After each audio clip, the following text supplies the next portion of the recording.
Greetings. Today's talk focuses on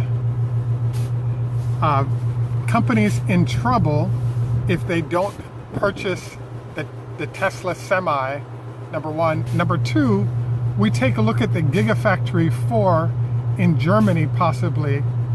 And then number three, we take a look at little things that Tesla owners can do to help Elon Musk and Tesla be successful that you might want to consider. And then finally, we do our usual roundup of what's going on with Tesla stock and what to expect at this period. This is Greg for Teslafaninsight. Thanks once again for joining us. If this is your first time on the channel, please take time to like and subscribe. If you're a repeat visitor, welcome back.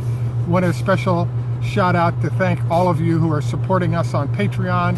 It is greatly appreciated, and it makes a big difference in terms of our ability to both operate effectively and develop better equipment to improve the quality of our execution.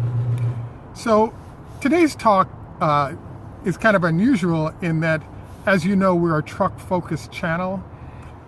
This past week, or within the last couple of weeks, it was announced that Albertsons would be purchasing 10 Tesla semis. And part of the semi process is once you announce, you have to put a certain amount of money down, and within 30 days you have to pay up on essentially a $200,000 vehicle times the number of vehicles that you're reserving. So one of the lurking questions has been, number one, why are some of the best corporations in America, the globe, putting up the full boat and paying for their vehicles ahead of time in order to be in line to purchase the Tesla's Semi a year and a half before this vehicle arrives? And in terms of analyzing this, the suggestion that's been made by a lot of the press is that here's another blue chip client that Tesla has for their products. Isn't that terrific? And that's sort of partially the answer, but it's a lot more complex than that. The answer given by a number of organizations, including Walmart, Albertsons, and other firms, is that they're eager to lower the carbon footprint of their organization, and therefore that's why they're doing this, the process of transition to the electric semi from Tesla, etc. The suggestion I want to make today is that those who do not buy Tesla's Semi are threatened with possibly going out of business. And so, as you'll notice, Walmart actually has more trucks on order. Walmart, a grocery store typically operates with a 2% margin. So in the case of Kroger, in the case of Albertsons, I looked up their revenue and profit. They have $59 billion in revenue and $2.4 billion in profit, which is somewhat in line with the 2% margin model that we talked about. Albertsons has 1,400 trucks, and when you count the diesel fuel used, assume they get 5 miles a gallon times, they get 5 miles a gallon for their trucks on average, between 5 and 6, and those trucks in theory do about 100,000 miles a year, so you can calculate how much fuel they're consuming per vehicle. It's our argument that in the case of certain firms where tight margins operate in this fashion, if you don't buy the Tesla Semi, you now risk the fact that competitors who purchase the Semi are now able to operate to save perhaps 2% and use the savings on vehicles that they have to actually lower their prices or in some other way increase the competitive pressure on those that have not acquired it. So, we've kind of seen this happening. UPS is perhaps the largest buyer at 120 vehicles, and then subsequently the folks at FedEx joined in the parade. And so we're seeing, if you will, competitors matching when they see a large competitor going ahead and committing to the truck. It's our belief and Tesla's argument that what's going to happen is those early adopters, i.e. those that were on first day aboard, are the ones that are going to be given the best allocation of trucks. And the reality is that everyone has sort of ordered between 10 and maybe 120 trucks, but the most efficient process is to convert the entire fleet. And we kind of don't know what's going to happen in terms of, we're expecting 1,000 trucks a month to be produced, but the way those trucks will be allocated based on who is ordered first, as well as who gets to convert their fleet first to Tesla vehicles. All those questions need to be answered, but it's an embarrassment of riches for Tesla, because as the head of trucks for Daimler pointed out, if the truck actually works, it's the most important vehicle to come out in the last 120 years. And Daimler also pointed out that if the truck works, they want to buy two, buy one to drive and the other one to take apart, so they can understand the engineering that they've missed in order to be a Tesla competitor. So I bring all this up because what the contention is for us is that if in fact you can lower your cost by 2% by switching to trucks, and by the way, part of the way that grocery stores are able to get down to a 2%,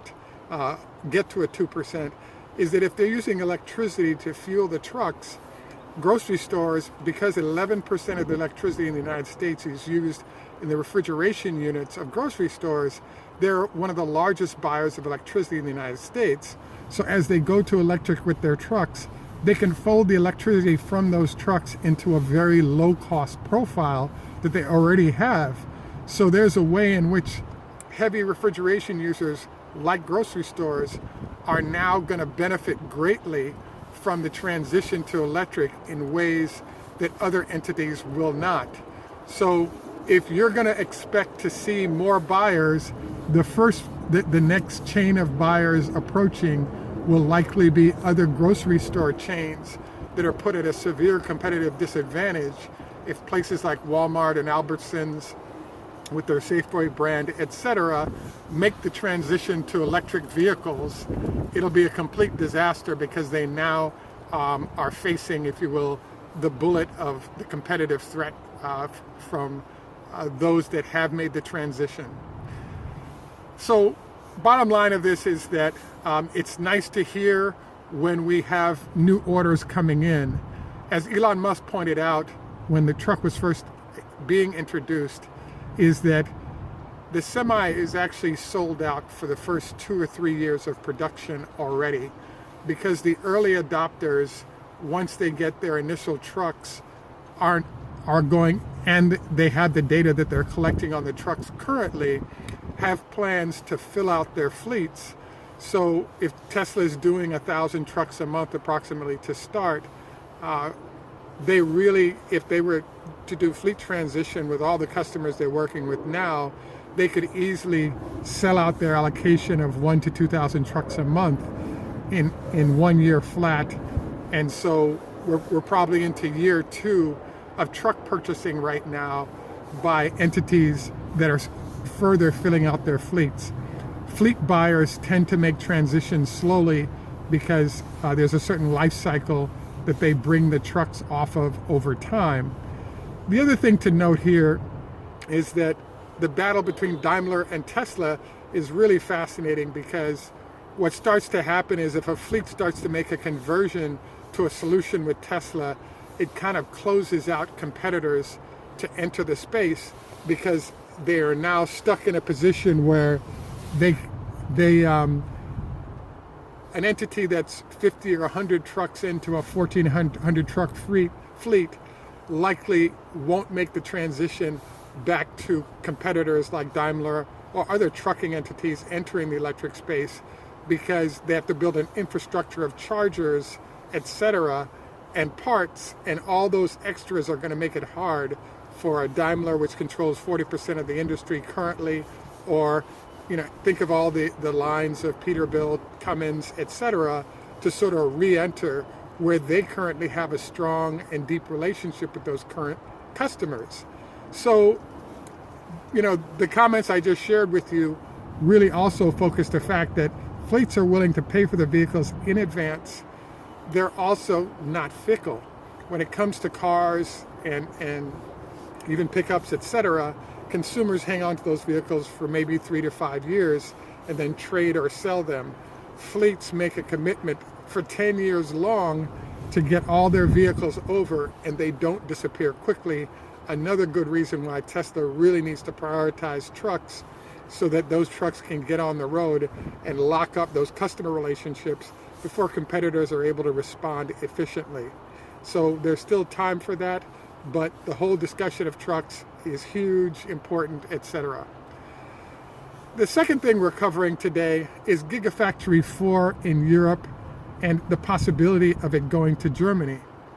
Now, Elon Musk has stated repeatedly that the number one destination that they'd like to go to is to Germany with the Gigafactory 4. Why is that the case? Well, think about it. Tesla purchased Grohmann Engineering, number one. Number two, there are other major suppliers to Tesla that are based in Germany. Number three, engineering tradition, talent, etc. Wonderful place to find great workers, etc.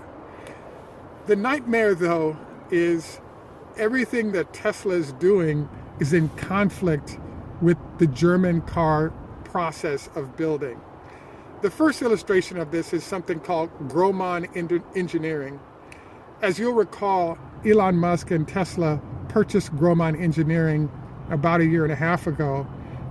And soon after purchasing Grohmann engineering, BMW, Daimler, and I believe even VW Audi had projects that Grohmann engineering was working on. And the folks, Elon Musk announced that he was canceling all those contracts. And it created a huge stir because the German auto industry, I believe, represents half of the sort of jobs, particularly when you go the job multiplier. They probably represent half the jobs in Germany and its major export entity. So when Elon and company decided to cancel contracts for Grohmann engineering, it suggested to Germany that Elon was not interested in playing nice with competitors when going to Germany. I have to admit, I was really stunned to hear they were actually buying the whole company.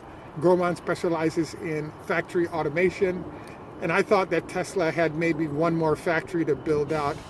But if you think about it, they probably have between 5 and 8, factories to build out, and need the automation sort of built, structured, built, etc., like Grohmann, which many consider one of the best in the world at factory automation.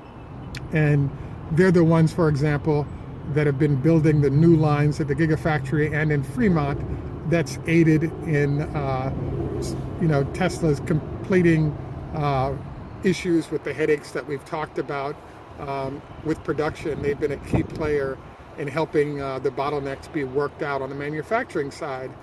And so the bottom line is that Germany doesn't mind having manufacturing there, but Tesla represents a threat. As you all know, right now the Model S is the number one luxury vehicle, in the top end in Germany. They're beating out both the 7 Series, all the Audi, top line Daimler product, Audi, as well as across the board. It's the number one vehicle selling in Europe right now. So Tesla represents a threat to the most important industry that Germany has. So it's possible that they'll be allowed to build a vehicle there, or to build a plant in Germany. But I believe there's a low chance of that, because the way Germany works is that not only are the cars being built at the end user level, but the unions that work both with the major manufacturers, VW, BMW, and Daimler, they also work down the supply chain in terms of having members that are lower in the supply chain and represent workers that help build the components that lead to finished cars. So it's an integrated manufacturing model that's provided long-term employment and stability for Germany for a long time. It's actually thought that one of the reasons why Daimler has been slow to respond to the electric threat from Tesla is that the unions that sit on the board have been encouraging or doing things to slow down the electrification process as a way to preserve jobs. The number of jobs lost as we switch from ICE vehicles to electric, as you know, there's 45 parts in the whole car, currently 2,000 parts in a regular ICE vehicle. So the German leadership of the unions can see the job loss potential of moving to electric, and they've been doing a lot to help in the process of slowing down the transition. So all of the German manufacturers are in a pickle right now because they have a situation where they both have to develop technology to maintain their current position in manufacturing ICE vehicles. So they're doing R&D there, but they also have to spend and do R&D on the other side of the house as well. You also have the issue of check the stock prices of all the major German makes, and you'll see that they're stuck right now at some of the lowest prices they've ever had as they face the threat of the Model 3 and other Tesla products entering Germany. So all this said to say that in a lot of ways, Tesla is a German company at its heart, but the disruption that's occurring is somewhat putting a hurting on the most important companies in Germany. And we've actually seen some petty things happen. In fact, as you all know, there was an issue where Germany was providing tax credits, and so they actually initially were available, tax credits in purchasing cars. The tax credits were originally available for the Model S.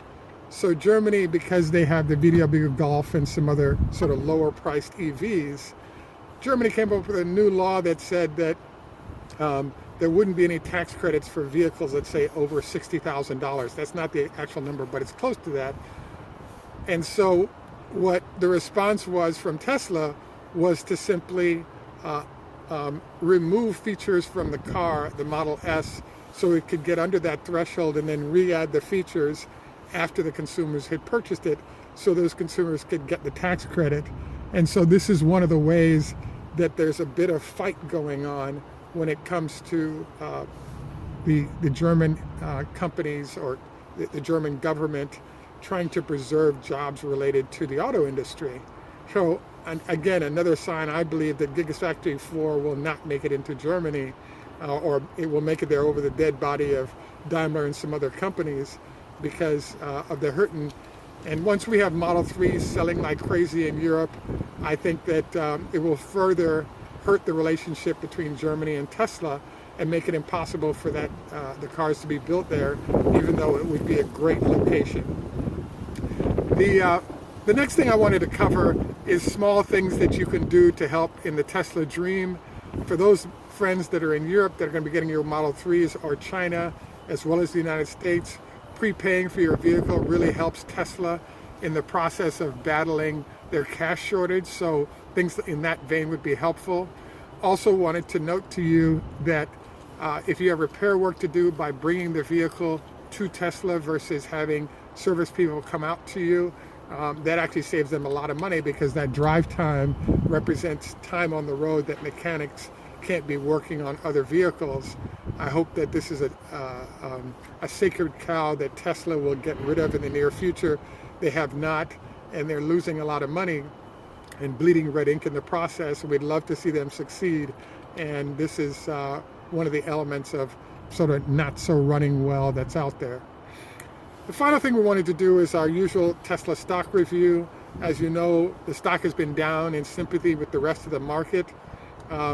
It's our belief that, as we shared in another show, that the Model 3 production based on opening up in China and Europe is sold out for 2019 and into 2020, especially until more battery packs can be produced at the Gigafactory. So the company is doing great, numbers are great, but in sympathy to a down market with a number of issues with the Fed and the closing of the U.S. Work, we can see why things are rough. Wanted to thank you all for taking time out once again, wishing you a happy holidays. This is Greg for Teslafaninsight. Wanted to say Tschüss, macht's gut, au revoir, lehitraot, choda hafez. We're once again at the Tesla supercharger facility in National Harbor, and we're going to give you some views of vehicles charging in the general area before closing out. It is windy, so I may cut the sound off so you don't have to hear that. We try to do some things to cut down on wind noise on the mic, and would appreciate your comments relative to how that worked out. Thanks again for joining us. Have a great day. Bye for now.